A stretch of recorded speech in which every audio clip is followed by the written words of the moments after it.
Welcome back to The Short Game. This is a show where we talk about short video games, games that respect your time. I'm Reagan Kelly, and I'm joined by 3 awesome co-hosts this week, including one guest. So, starting with our guest, Jupiter Hadley. How are you doing, Jupiter? I'm doing very well. Thank you for having me. Thank you so much for coming on the show. And to just sort of introduce our listeners to Jupiter, Jupiter does a couple of really interesting things online. So I became aware of Jupiter first because of her work on YouTube. Jupiter does a series of YouTube videos. She has a channel. We'll link to it in the show notes, so you should definitely check it out. But Jupiter covers indie games, but specifically, she's absolutely the most prolific person on YouTube at covering indie game jams. And she also runs, I'm not sure if you run it exclusively or you just are one of the folks that runs indiegamejams.com. I'm one of the folks that runs indiegamejams.com, yeah. Tell me a little bit about, well, okay, first I should briefly introduce the other 2 folks on the podcast before we get too far in here. Shane Kelly. Maybe. Hi, listeners. I'm here. I'm Shane. Sorry, you can tell that we don't have guests on here very often. I never really know what to do with it. Shane and Laura Nash, how are you doing, guys? We're doing great. We understand that we're our 3rd tier on this episode, and that's just fine with us. No, I'm very delighted to have Jupiter here. And we are really excited. Jupiter, would you mind telling our listeners a little bit about yourself and what you do? Yeah, as you mentioned, I have a YouTube channel where I cover a singular indie game almost every day. So this will be like fuller videos of about 30 minutes, including Android games, so mobile games. And then what I'm most known for is my coverage of game jams. So I cover most game jams that happen online, and I play all of the entries to each game jam for about a minute in a sort of compilation first look sort of way. 10 games per video on my YouTube channel, which keeps me quite busy. And I also write for a couple of sites, currently Alpha Beta Gamer and Game Jolt's Fireside. Awesome. And I run indiegamejams.com. We think of ourselves as slightly prolific, having done over 100 episodes of a podcast. But yeah, looking at your output really just puts us to shame. We're very impressed over here. And just so people who are completely unfamiliar with what a game jam is, do you mind giving a little intro? Because I know not all of our listeners will know what that is. Yeah. So game jams are, well, the ones that I tend to cover happen online, but they can happen online or at a physical location, sometimes both. And basically, someone will host a game jam, so they'll set up a time period in which developers will come together and create a game. Sometimes it's short times, like 48 hours only. Sometimes it's longer times, like a week. And then there are a number of rules depending on what jam, so it can be things like everything in the game needs to be made during this time period, or it can be fix up an old game or use a certain engine to create your game, and everyone comes together and makes games. Sometimes there's a theme or diversifiers, sometimes there's not, so there's a big variety, but it's a good way for developers to tinker around and make short little games, or to try out a new idea and kind of stray away from their main project for a little bit of time, or even test out a new engine. And this came up on our show because we've covered IF Comp, which is a kind of a game jam, although they don't really call themselves a game jam, but it clearly is. A festival, right? Is what they like calling it. Yeah, IF Comp is essentially a game jam, and we've covered that every year for a couple of years now. And some of our listeners have been asking us to talk about other game jams on the show, and it's not really a scene that I'm deeply involved in, so we're trying to kind of branch out and see how we can talk about that on the show, because it's definitely sort of falls under the short game umbrella. And so specifically today we're going to be talking about Ludum Dare and the most recent Ludum Dare 38.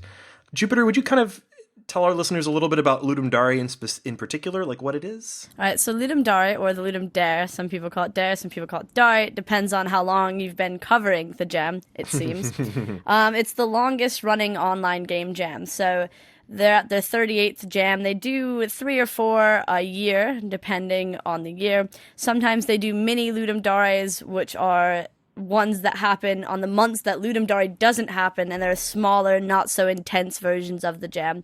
But the Ludum Dare is basically a 2-part game jam. It has a 48-hour competition and a 72-hour jam. The 48-hour competition's more intense. You have 48 hours. You have to work on your own. everything has to be created from scratch. Your source has to be submitted, and you have to follow whatever theme is picked. The 72-hour jam is a whole lot more relaxed. You can work in teams, you can use pre-made music or assets, you don't have to submit source code, and you have a whole extra day, which is a big deal when it comes to such small time limits.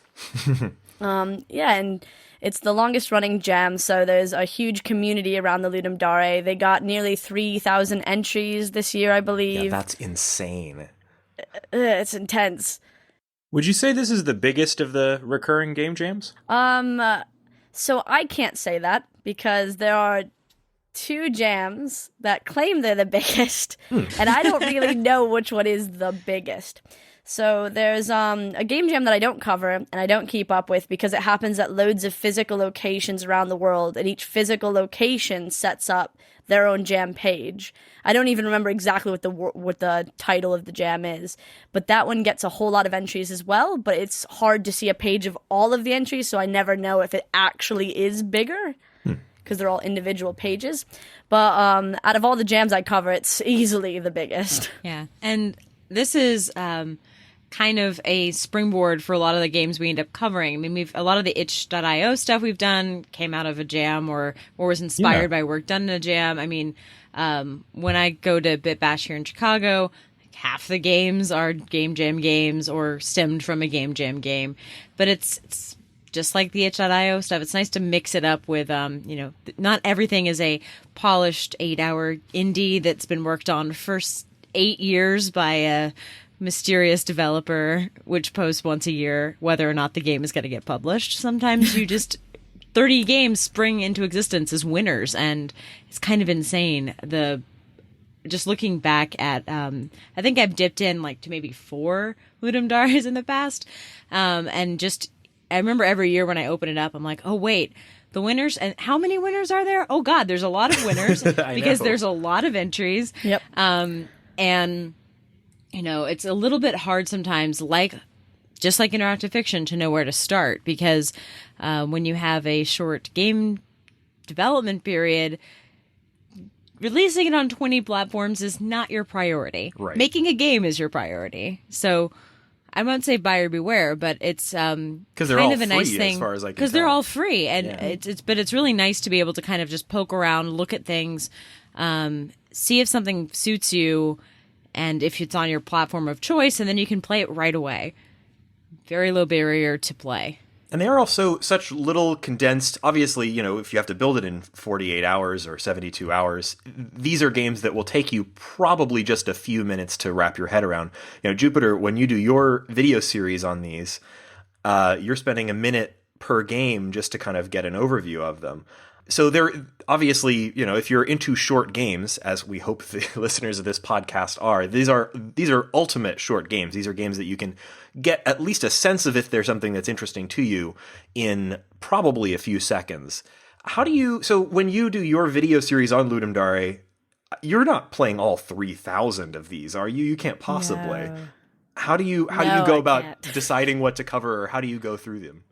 So I always wanted to do things a bit differently than other people. So there are a couple of people that cover Ludum Dare, and they pick out the best of the best, and they cover the best games, and that's what they do. And that's great. But I take a different approach, and I have a spreadsheet, and I basically put out this like Google form, and I go, if you want your game to appear for a minute, fill out the form, and I'll just first come, first serve, play down it. I've got some options, so if it's like a mobile game, please tell me ahead of time, so I have that set up. If it needs a controller, please tell me ahead of time, so I have it set up, just to make things easier. But I just play however many are entered onto my sheet. This year, it's looking to be around 550, but I'm at the point in my sheet where there's a lot of repeats, like people get frustrated that I haven't covered their game yet, so they'll enter their game in 2 or 3 times. So not sure what the final number ever is going to be, but it's looking around 550. Man. That's incredible. Yeah, I saw you're up to like 42 videos just about Ludum Dare 38 already, and those videos are 15 or 20 minutes long, so that's a lot of work. But it's definitely like a community service. I think that the problem with Ludum Dare as if you're as a game player is that when you look at a list of 3,000 games, things get scored, but there's all sorts of things that go into those scores, and maybe what appeals to you is different from what appeals to the crowd, and there's probably games with really clever, interesting ideas that might not filter to the top of those scores. So it's really cool to be able to like skim through a video and see 1 minute of each of the games. We joked during IFComp, one of the most people rated at games was 16 Ways to Kill a Vampire at McDonald's, which is a really funny game. But we're like, you had a number in the title, you cheat. Yeah, really, like just alphabetization makes a You difference. alphabetized first, and everyone played that game. So like, it's a short humor game, 15 minutes, starts with a number. Everyone played that game, and it got like hundreds more ratings than anything else. So it's really wonderful when people cover, I know we use it a lot because even in IFComp, we look to people who've done some rankings because they'll tell us what games are just not worth opening or crash a lot. Don't even try. Yeah. This is going to take 45 minutes to play because you're not even going to get to play it. So we appreciate you. Thank you, Thank Jupiter. you. I try. So I thought what might be a good approach, though, would be for us to talk about just what games did seem to sort of filter to the top, either in terms of rankings or just in terms of what caught our eye and that we checked out and played. And obviously, I will not have anywhere near the broad experience of them that Jupiter has, but I've played a few of the games that had filtered to the top of the rankings this year, and we could just talk about a few of them and see where that takes us. And I guess what might be a good place for us to start would be with the things that got the highest overall score. And theme was Oh, a right. small world this year. Yes. So that was interpreted in many different ways. Folks are able to interpret the theme in whatever way they want. A lot of these games kind of seem to very tangentially incorporate the themes, but others are really, really specific. And Smalltrek was the game that ended up at the top of the overall category, which is just sort of, seems to be whatever got the most positive votes across all, however many thousand entries from the compo side of things, or excuse me, the jam side of things, not the overall. So this is 48-hour game jam winner, I guess. Yes. So Smalltrek won from the compo side, not the jam The compo. side. Oh, and the excuse me. jam was I'm- Honey Home. Yeah, the jam was on it. Here, I should actually pull that up so that I have something to reference. This is the other problem that I have with Ludum Dare, or covering Ludum Dare, is their website. I just find it very hard to use. I know. We can talk about the drama behind the website. Yeah, I noticed there were like multiple links to get to the website, and I was like, something's going down. The website changed. This is the first time on the new website, which is why the last jam didn't happen, because of this website. Ah. So obviously there's a ton of games for us to possibly talk about. What seems to be the best approach for now would be for us to just talk about some of the things that filter to the top of the overall category from the jam and the compo both. Did anybody have a chance to play around with the top jam winner, Honey Home? I did. It was super peaceful. It's a little game where you play a bee, and every time you dip on a flower, you get another bee. So it's like a swarm type game, like Lemmings or something, where you're collecting just more and more of you. But of course, the rain droplets and frogs and flies and other things are trying to kill you, so they'll knock off bits of your swarm. And it's a very peaceful, nature-loving game until you die multiple times and they give you a honeybee fact, which I was very bad at it, and that kept happening. I didn't die, so I never got the facts. I would get very close to the home, and then there was a part where frogs, there would be a stream of like 2 or 3 frogs in a row, and the frogs would just decimate me, and then it would be like, did you know the average honeybee only makes 1/4 of a teaspoon of honey before it dies? Like this little sad bee in a puddle, and it was like, would you like to try again to get your swarm to the hive, you horrible game player.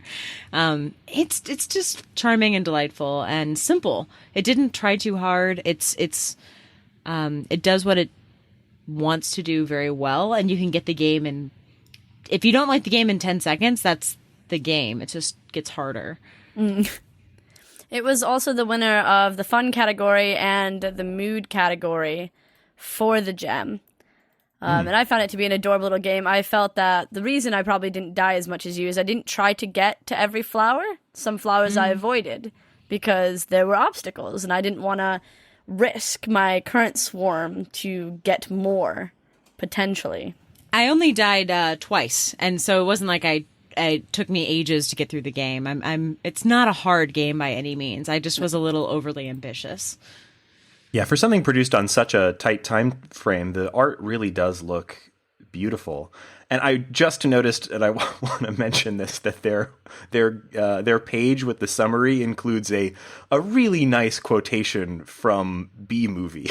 It does. So hot right now. And something, because being pretty basic, went straight to overall all rankings and scrolled down. I enjoy that when they look at results, you not only get overall score, but you do get the rankings for fun, innovation, theme, graphics. If you're not sure, like this ranked 97th in humor because it really wasn't trying to do. It's a different type of game, but it's number one in mood because it is perfectly chill. Like it's like a rainy day playlist of a game. I spent a good amount of time with the number one in the overall and fun category from the Compo as well, which is called Smalltrek.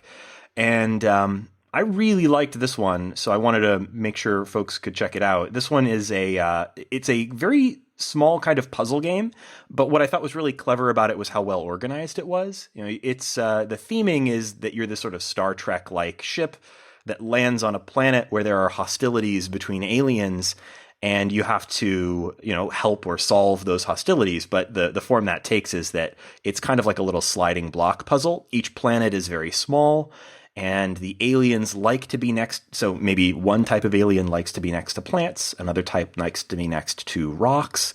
Some of them like to be next to each other. Some of them don't like to be next to each other, that sort of thing. And it's just a small little puzzle game where you're going to slide these aliens around like little tiles and try to arrange them in ways where they'll all be happy.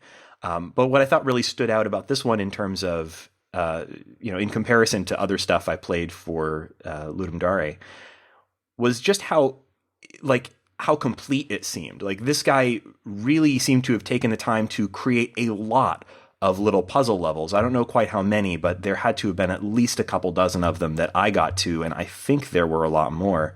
And they were all arranged into different sectors, so you'd fly your ship from one zone to another, and there'd be... It really seemed like a polished, pretty fully fledged game, which is shocking considering that he only had like 72 hours to put this together. And it was one person. No, this is 48 and one person. Oh, right, yeah. Yeah, I quite like the idea of a game that's about making peace. I just don't think that there's a lot of games that explore that very much. So, even though this is in the form of a puzzle game, like I do like the idea of a game that is all about taking a tense situation and diffusing it. It reminded me a bit of a game I played that was actually from a previous Ludum Dare, I think, called Super Hat Dimension, which is another game about like moving aliens around. That game's a little bit more full-fledged. It's come out on Steam as like a complete game. And I kind of hope that this one does too eventually. Like I hope they expand it, and it'd be great on a phone, for example. It would. So you mentioned that Honey Home had won for the mood category as well. Yes. My very favorite game that I played out of anything that I played in preparation for this episode was the other thing that kind of won the top of the mood category over on the Compo side. And I just wanted to mention it real quick because I spent probably 10 minutes with each of these games, but I spent like 2 hours with Paisley Princess. And I beat it. And I'm on brand. Very proud. Very on It's brand. very on brand for Reagan. I know, it was. So I wanted to make sure that I had a chance to tell you guys how cool Paisley Princess was. I really, really liked it a lot. And it's a game built in Pico 8. We haven't really talked about Pico 8 on this show before. It came up when we played did our $5 on Itch. Oh, I guess it did. Yeah. Episode, but I think it's worth going over again because I just think it's such an interesting little system. So I have experimented a little bit with Pico 8, but I didn't get far enough to like really experiment with the actual like coding process of it. I just played around with its music editor.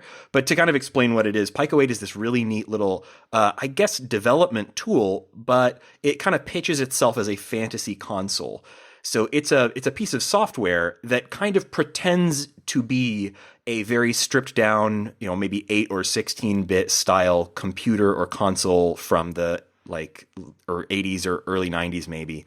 So it's a complete development environment. It's got a little sprite creation tool with its own very cute color palette. It's got a music creation tool, and then you can write games in it that you can distribute online or as what it calls cartridges, which are actually these cute little like image files that you can send to somebody, and they can load into Pico 8 on their computer and play it as if it was a kind of a cartridge. Mini chip, they have a whole console that you can physically take around with you, that you can load the games onto, almost like a Game Boy. Yeah. And it is the coolest thing to play with. Yes, and I've played that at BitBash, and it's super fun. I picked one of those up because they were like only $50, and I kind of collect like handheld game consoles, and I haven't really made that much use of it, but it is just an amazing, cool little piece of hardware. The what is the thing called? The pocket chip. And the pocket chip is sort of their official handheld for it, and it's neat. It's kind of like a Game Boy with kind of much crappier controls, but a full keyboard, so you can use it to and a touchscreen, so you can use it to create games with Pico 8. Anyway, that all is to say that it seems like quite a few things in Ludum Dare were made with Pico 8, and that seems to be kind of a pattern. The one that I played the most was this one, Paisley Princess, which is kind of, if you stripped Zelda down to being something that you could play on like a cell phone from the 90s. Like, it's a really stripped down game, and you're moving from room to room within a dungeon. Usually the combat basically just involves like pressing a direction to hit against an enemy. And when you do, based on your stats and their stats, it resolves that combat, and you either lose hearts or you kill the enemy and collect coins. Kind of works like a roguelike, where you go farther and farther into this dungeon, and you fight stronger and stronger enemies until you finally rescue the princess. It's really, really good. Like, for something this like limited and stripped down, I just found it really compelling. And I got all the way to the end. I think I found all the secrets, and that took maybe an hour and a half altogether, I guess. So it's really a pretty, quick experience if you want to check it out. And you can get a real good idea of like what it's all about within just a few minutes. So you can play it on the web. You don't have to have the Pico 8 software installed or have your own like Pico 8 handheld or anything like that. It's a really neat, fun little... Oh, and I should mention, the graphics are just extremely cute and well done. Just, very, very much from the sort of Pico 8 look. Things made on this system have a very consistent look, but this game just really nailed it. So definitely check it out. Shane, what was your favorite game you played? I got to play around a lot with Krilgore, which I found... Krilgore?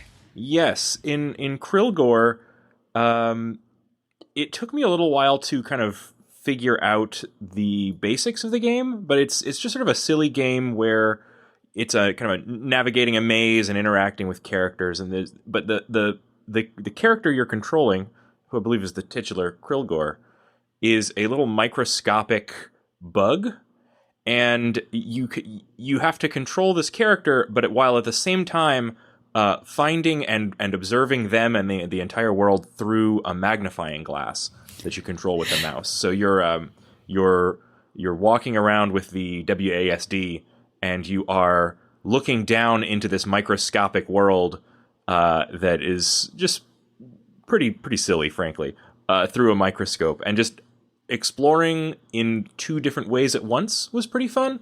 But what I think I liked about it the best was just that all these little characters have a little bit of dialogue, and it's pretty funny, and I had a very good time playing with that. Yeah, Krilgore won first place in the humor category under the compo side of things. And I could kind of see why. I played it a little bit too, and I couldn't complete it because I ran into a bug that basically crash the game, or rather, it sort of Reagan, froze the up. game is full of bugs. It's a game about bugs. Couldn't play it. That's entirely accurate. Literally unplayable. Yeah, so many bugs. Many of the bugs have names and cute faces. But yeah, I really liked that. The thing that it did that I thought was the cleverest, and I don't think I've seen elsewhere, is you're looking down on the maze from above, and at one point one of the characters says, I can't move on because I've lost my key.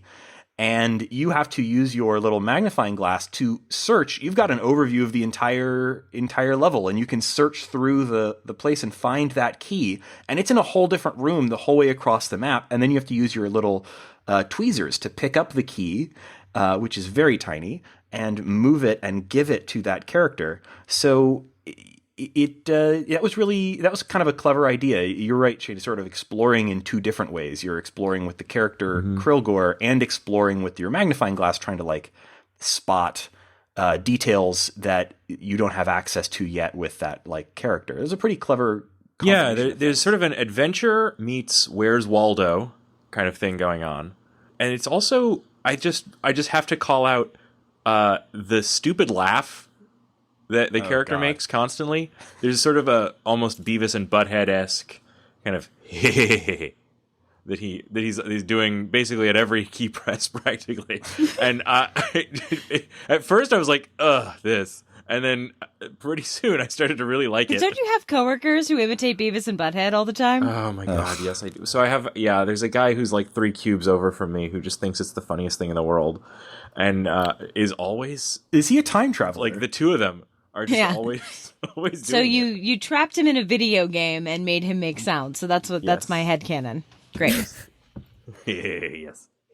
I really enjoyed the other game that had won the jam portion of the humor category, and it also won the jam portion of the audio category called Snowden. Mm-hmm. And it's I played that too. It's so beautifully done, and it's this voiced over game, so it's got a great narrator who's super, super funny, and the quality of that voice acting is so well. But you're inside a snow globe, and you play this person who's been trapped inside the snow globe, this little girl, because an evil witch has taken her and put her inside the witch's snow globe, because witches have snow globes. Sure, yeah, whatever. And you have to figure your way out. But as you're going through it and you're shaking the snow globe and stuff's changing inside, you meet the only other character inside the snow globe, which is this foul-mouthed badger. Super foul badger. And it's just the interactions between the girl. It's just so funny and trying to figure out little puzzles. And it's a very short game, but it's just one of my favorites. I really, really enjoyed the way the narrator was talking about the game as I played it. I mean, even in the intro, they say something like, and then the witch trapped her in a snow globe with a giant spell that is way beyond the 72 hours worth of special effects programming that we take to do. Yes. It's just acknowledging the game jam throughout, and it's really delightful. That is lovely. I personally fell for Super Kaiju Dunk City. And Reagan, I'm going to make you drop that soundtrack right here. Done.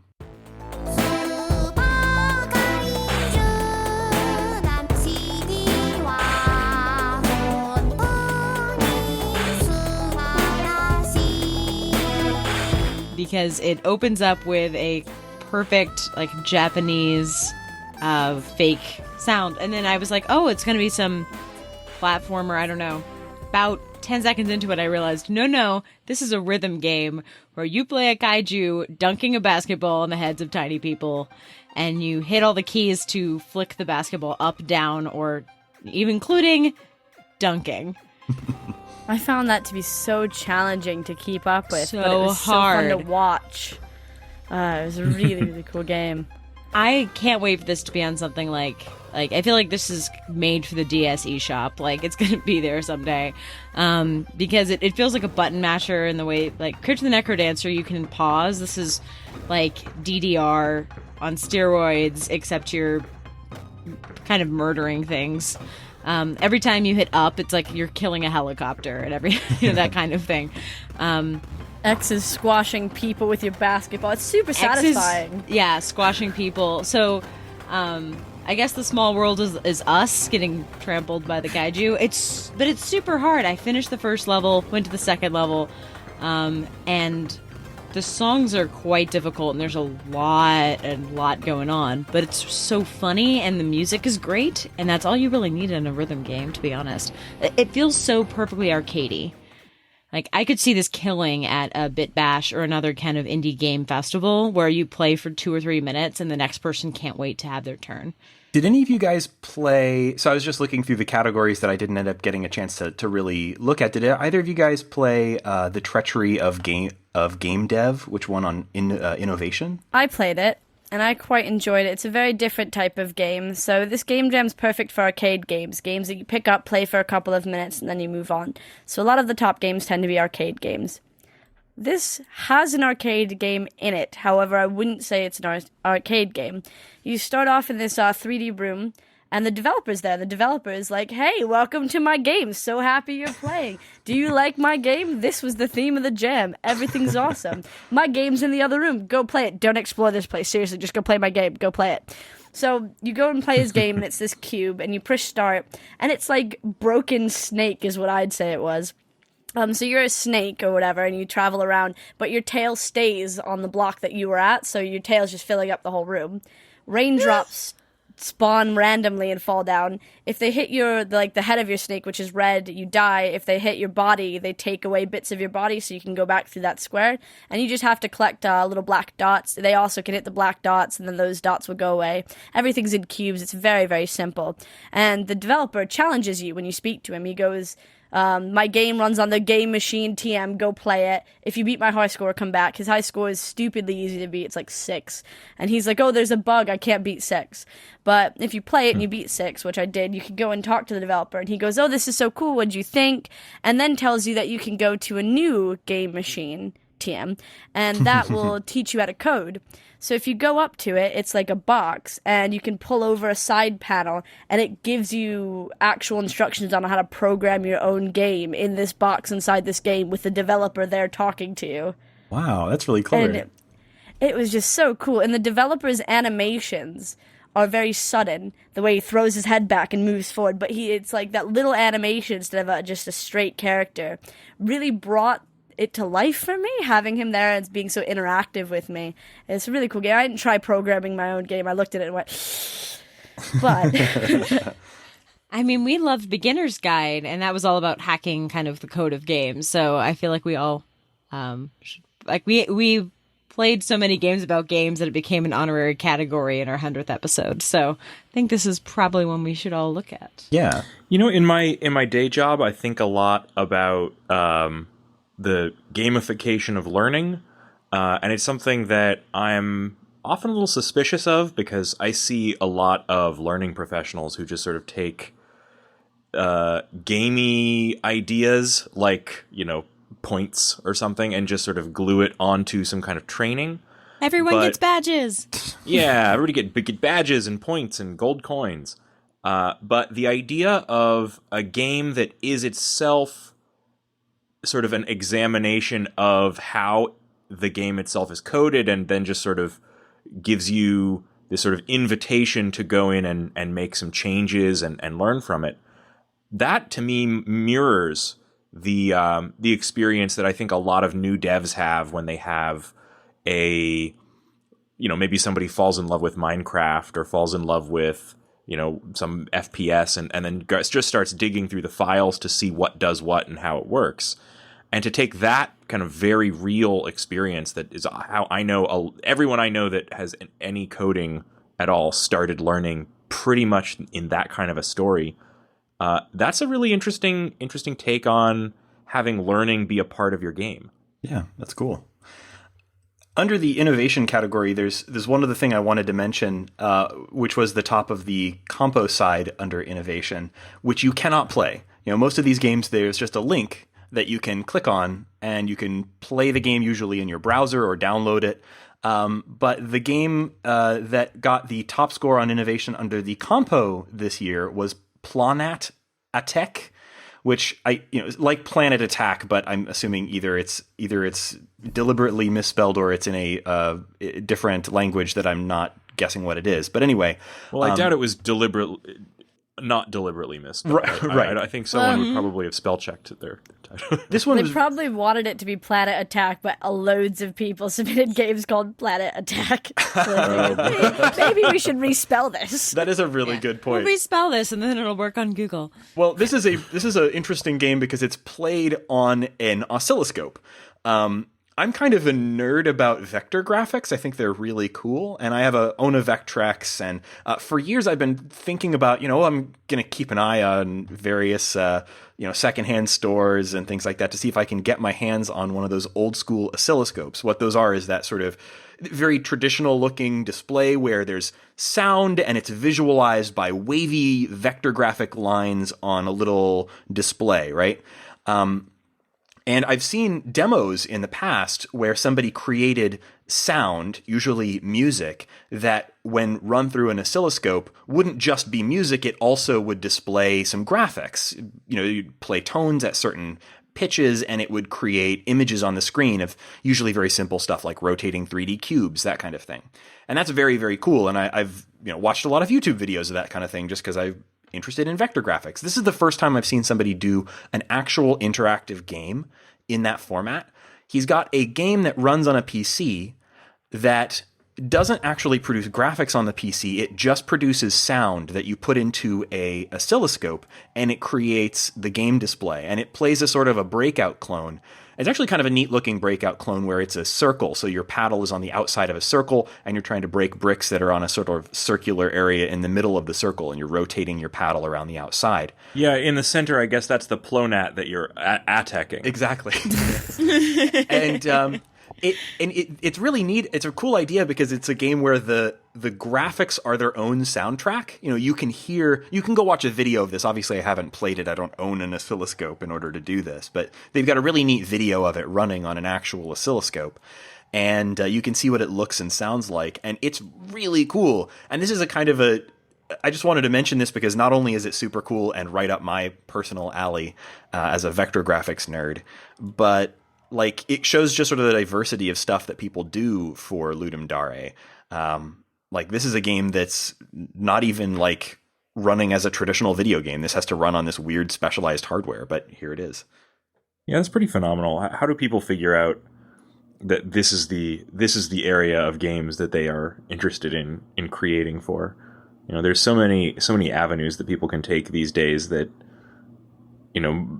might have a more direct application, in the world of game development, but someone sitting down and exploring these concepts and building a game around them, and these kinds of tools and hardware. That's I don't know even why someone does that, but I'm glad they do it. Laura, did you play Floraison? I played Floraison. Did you play it? No, I didn't. I only got a chance to look at it. I've looked at some graphics and video of it, but I haven't actually played it yet. So it's this beautiful, relaxing 3D game where you fly a spaceship that has these tails almost coming off of them. It look like they're made of paper, and that's just adorable. So I'm going to mention it. And you're flying around these worlds that are cracked and almost dead. And as you fly, flower and grass and trees appear from underneath you, and they show a path of where you've flown around. And there are some rings that appear, and they're super easy to fly through. They face you no matter what angle, what direction you come from. So you just fly through these rings, and you go around the planet spreading your flowers. And you can jump using these little portal pads to other planets and then see the last planet you were at in the background with however much flower you've left on it. If you completely cover the world in flowers, you get a gem. I don't really know what the gems do. I couldn't figure out a way to use them. But I went around and just covered all of the planets completely in flowers. You can also sort of jump and watch the way your tails follow that. But it's just super relaxing, great sounds, 3D game that I really enjoyed. I played it before it had been ranked, I guess. So before it had won one of the categories or two of the categories. And I really enjoyed it. It's on my personal favorites list. I thought it was super fun to play. I can't believe this was made on the kind of timetable that it must have been made on, because, creating 3D graphics of literally anything is, pretty time consuming. And this has lots of detail, things like different types of flowers and at least bushes, a couple of different types of trees. Yeah. And just animations for everything when you're moving from planet to planet. It's really gorgeous. Now, I think the reason that I didn't get a chance to play this one was that being on a little bit of a timetable, I was mostly playing things that I could play on my Mac, and this, I think, is Windows only. Yeah. So that if that's a factor for you, that might. But otherwise, I think this is probably one of the standout things from this year. It's really, really gorgeous. I'd love to see this eventually kind of fleshed out and ported to other platforms, maybe, or this would be, I think, a great mobile game if they could figure out a way to make that work with the controls. Tilt, just. Oh yeah, perfect. It works really good with controllers. I used my Xbox 360 controller, and it was very responsive to the thumbstick, and it was very fun just gliding the thumbstick around. Awesome. Can I do something super weird and do a speed run where I just give you a couple of lines through some of my favorites? That would be great. That's perfect. That's super perfect. Love briefly.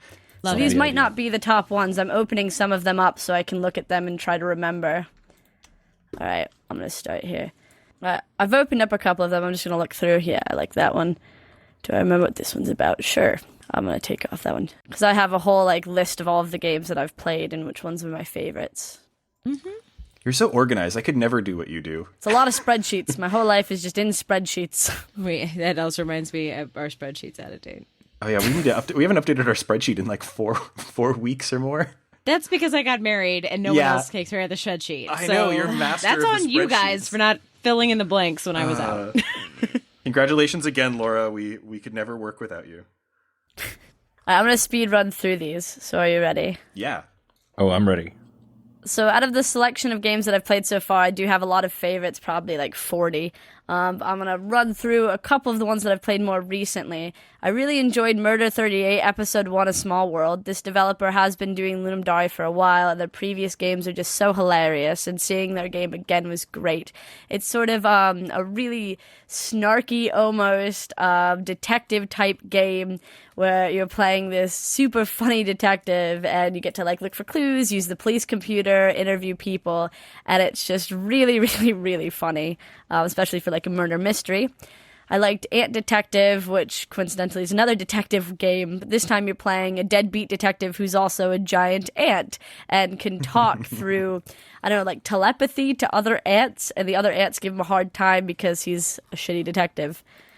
I really liked The Deep, which actually scored quite highly, and I played it very, very briefly, but you're this person who's stuck inside a submarine, and every day you get messages from headquarters, and you have to earn enough money through drilling to buy your escape and still survive and sleep and pay for your food and everything.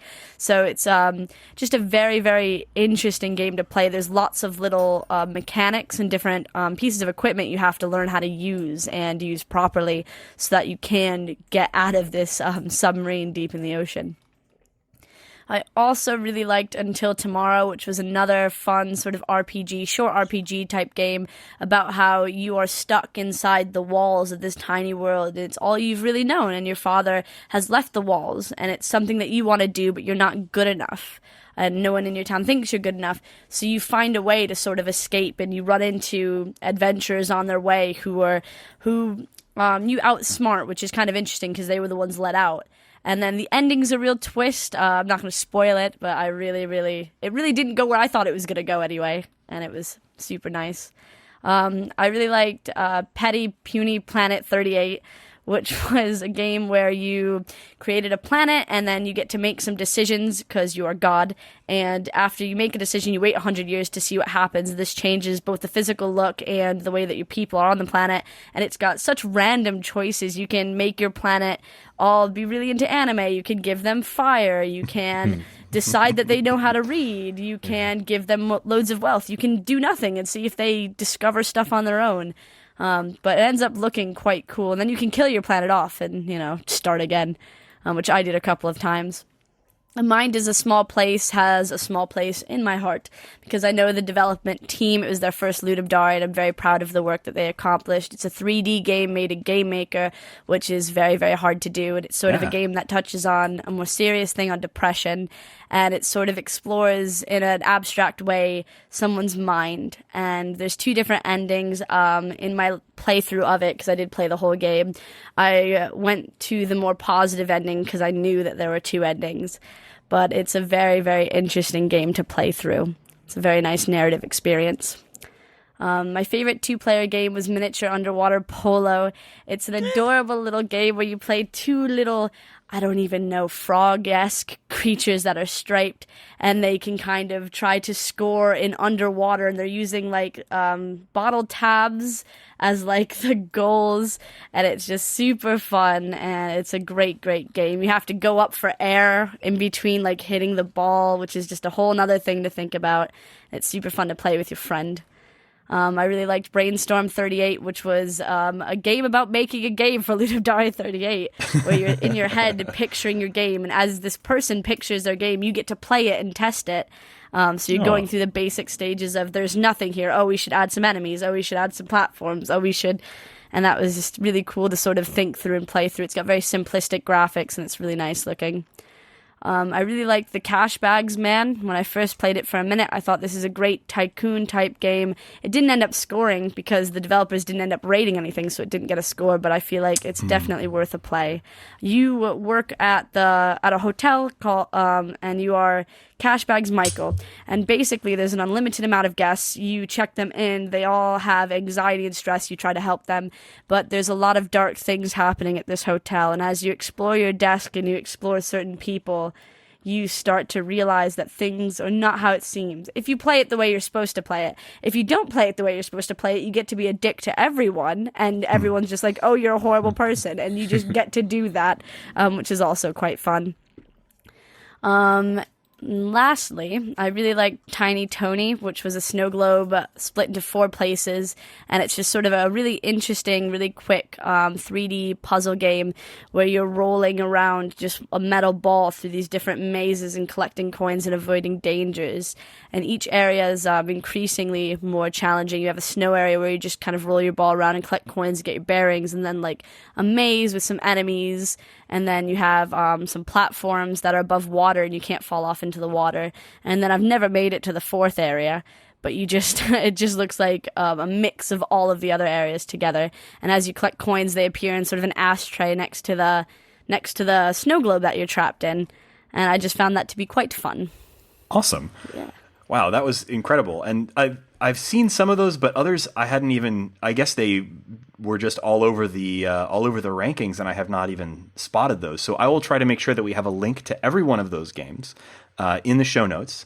So for folks who are listening along, if any of those sounded interesting to you, you can head to www.theshortgame.net, where you'll find all of our episodes. On the show notes for this episode, we'll have a link to every one of the games that we've talked about on this episode. So I promise I'll do that while I'm editing, making a note to make sure that I do that. Thank you for turning me on to Ant Detective. I'm gonna see if I can get this one in my life ASAP. It's got brilliant voice acting as well. It's like a weird. It reminds me of like the Italians in New York City. You know, like the Italian like mobs in New York City. That's the voice acting. It's like, Frankie, you know you're not good at being a detective. What are you doing here? Like that's how they all talk.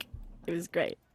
Yes, and the graphics actually look like simple, but pretty great. You've got everyone with these ant heads, but just in typical like office type situations. Wonderful. Everyone needs a little ant noir. Well, thank you, Jupiter. Thank you so much for coming on the show. We're hoping to try to make covering Ludum Dare a regular thing for us. Now, I don't know if we're still figuring out exactly how that's going to work.